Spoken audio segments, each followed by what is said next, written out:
a given. That part is a given. All right, so in front of us are two beautiful vehicles, but this is honestly the first time that we've had a Land Cruiser model right beside a 4Runner, and it's interesting to see the size comparisons and things like that. So we thought we'd bring you guys out with us just to kind of discuss the two differences. I really thought that there was going to be a bigger difference in size between the 4Runner and the Land Cruiser. What was your first thought? I thought the Land Cruiser, well, remember, the Land Cruiser got smaller, but the Land Cruiser is a little bit larger on the inside. But I am going to say they are close. But do you notice something that Toyota actually designed? All right, so a skinny body, but with big wheels and tires. That Baja look, you know, that one on the Tacoma as well as the 4Runner. And look at it. You see it now, because I got to admit, I like the actual tall stance of a Land Cruiser, okay? But notice that the 4Runner is not designed that way. Skinnier body, but with big wheels and tires, what they call that Baja look. And I can see somebody going one way or the other, really. I agree with that, because between the two here, there's, what, a 12 grand difference? Wow, yeah, Okay, probably so about $12,000. So the 4Runner that you're looking at right here is a TRD Sport with a premium package on it. So you're going to get the leather, you're going to get the big screen, sunroof, things like that. The Land Cruiser, now remember, it's kind of funny to say because there's two trim levels on the Land Cruiser. You got the 1958 edition and then the Land Cruiser, okay? So whenever we say the Land Cruiser trim level, that's this one right here. It's the main one that you see. Within the Land Cruiser trim level, you can get a premium package as well, which this one has. So the 12 grand difference, Corey, in my mind, is really going to be the vehicle instead of features. Well, remember again, though, all right, it's kind of rare, but this is a two-wheel drive. All right, so this is this is an SR5 premium two-wheel drive model that we've got. So four-wheel drive to four-wheel drive, it would really be about a 10 grand difference. Right, there you go. Okay. Yeah, it would be a little bit closer.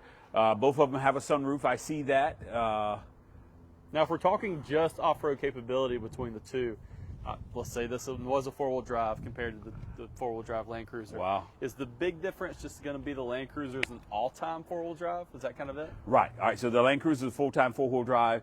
The sway bar disconnect is an option that you can get over here on the 4Runner, but that's something that's going to be very common on the Land Cruiser, whereas with the 4Runner, you got to kind of upgrade and find the right model, probably a Trail or a Pro, in order to get that. I'm not saying it doesn't come on other models, but those are the models that you would see it, the sway bar disconnect, and that's going to be something you're going to very commonly see on the Toyota Land Cruiser.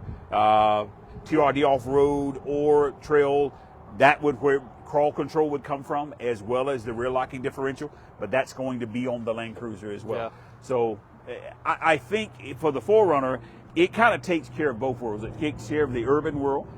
Case in point, this one's a two-wheel drive, but the Land Cruiser, we intend for anybody who buy a Land Cruiser to truly have a vehicle that can instantly tackle the trail. Yeah, and that's 100% true. You can tell that's why Toyota made it smaller, made this new generation to really be geared towards that. Right. Now, looking at them side by side, I haven't noticed as much when it's by itself, but when it's beside the Land Cruiser, you could really see a lot of design. You know, Toyota was very apparent in kind of highlighting different generations whenever they created this new generation. Like if you look at the side, it really looks like that, what was it, the second generation, the 2000, or the third generation, the 2000 probably 1 to 2000. I remember the one you're talking about. Yeah. Right, the side you could really see it. It kind of brings out some nostalgia to me. You know, growing up, you saw those generation 4Runners everywhere. Right. So this right here beside it really highlights a lot of those features.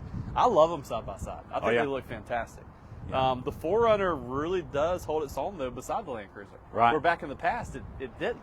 Well, let me ask you this then. So here's a question for you, and I hate to put you on the spot, but now a 4Runner can really get up there in pricing as well, close to what a Land Cruiser is. So let's say you're looking at a Trail Edition, okay, and it's got everything on it. It's going to probably be up around that upper 60. Yeah. Probably close to 70. So if the cars were sitting side by side, which do you prefer? So I used to own the 4Runner. Okay. That was my first car I had, was an older 4Runner. So the brand 4Runner and the brand Land Cruiser can go toe to toe. But in my mind, Land Cruiser is always a notch higher than 4Runner. I'm not trying to put down any 4Runner owners. I own the 4Runner. I love 4Runner. I do. But if they were the exact same price, I'd go with Land Cruiser. just because of the recognition of the brand, right? I love the brand Land Cruiser. It's an amazing vehicle, but with the price difference, maybe 4Runner's the winner, especially like a Trail Hunter, a TRD Pro. They look fantastic. Guys, you got to see them for yourself. We have both here that we can test drive. We can buy them right now. The Land Cruiser in Heritage Blue. This is the premium package, Land Cruiser edition here. And then the 4Runner here is the TRD Sport with the premium package too. Which one do you like best? Let us know down in the comments. We'll see you soon, guys.